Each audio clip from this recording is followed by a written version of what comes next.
Ben ritrovati ancora una volta a Sassari in Piazza, quest'oggi puntata particolarissima, avete visto, perché si parla di auto, ma non solo. Io sono qui al fianco con i tre comitati, che sono quelli di Santa Vittoria, Sant'Antonio e San Domenico, che sono i comitati di Canica. Intanto grazie di averci aiutato per preparare questa puntata, perché questi signori ci hanno dato veramente una grande mano, grazie. Grazie a voi. Voi in occasione di questa puntata avete voluto tirare su un baretto con dei panini per aiutare poi un bambino di 4 anni che dovrà essere portato alla Lourdes. Certamente, queste qui sono per di beneficenza che facciamo per questi bambini che stanno peggio di noi.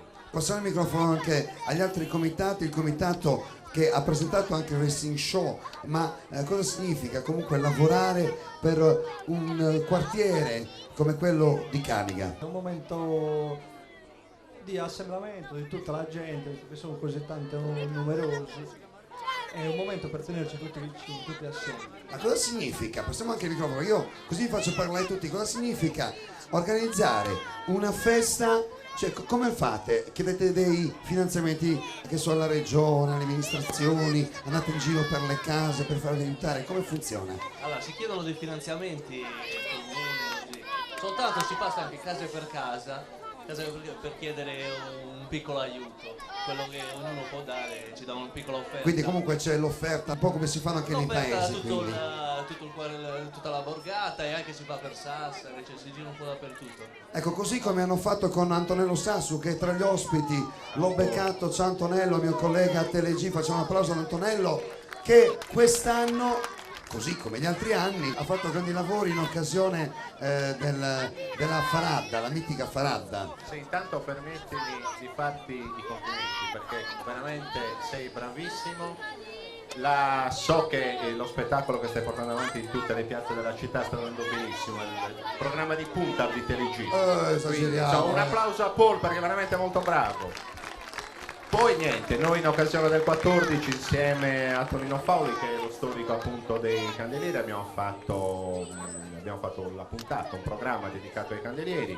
Non l'abbiamo fatto da soli chiaramente, perché la tua presenza è stata fondamentale, così come quella di altri colleghi di TeleG. So che è andata molto bene, è stata molto seguita. Poi insomma, per noi sassaresi i candelieri sono veramente qualcosa di Io voglio fare una domanda a Tonino Fauli. Buonasera Tonino. Buonasera Paul, intanto permettimi di congratularmi per questa tua bella trasmissione. La ringrazio. Perché vedi, io e Antonella facciamo quella che è la parte storica della nostra città. Tu invece vai delle cose che sono altrettanto importanti, soprattutto quelle sociali. Bene, grazie, grande di cuore, ma io invece volevo fare un'altra domanda, perché a proposito dei candelieri ho avuto modo di assistere poi alla replica, perché poi in diretta ero anch'io in Faradda, come si suol dire, ma ho assistito alla replica dei candelieri e ho notato che lei a sua volta ha fatto notare al pubblico sassarese che ancora una volta nei testi scritti dai storici ci sono veramente tantissime discrepanze tra uno e l'altro libro.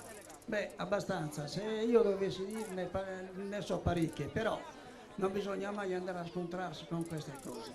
Chi ha veramente carattere, tipo come lo sono io, pubblica le cose così come sono attraverso la lettura di documenti sia antichi che moderni.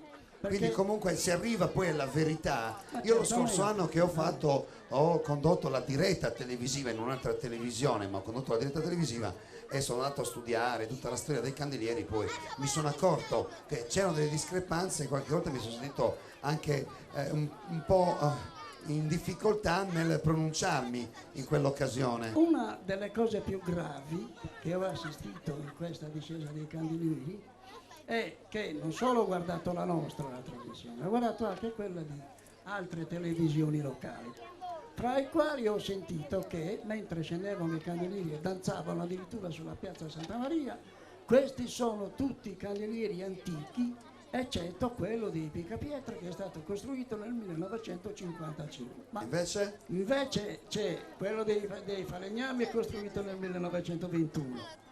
Quello dei Falegnami, dei Picapietra, va bene, nel 1955. Poi c'è quello dei calzolai, che hanno messo da parte l'antico e lo hanno ricostruito nel 1924. Ma non sono solo queste le discrepanze, cioè uno che si presenta in televisione per dire ai suoi telespettatori le cose come stanno, o almeno come vengono presentate dalla storia, le deve fare nel modo giusto.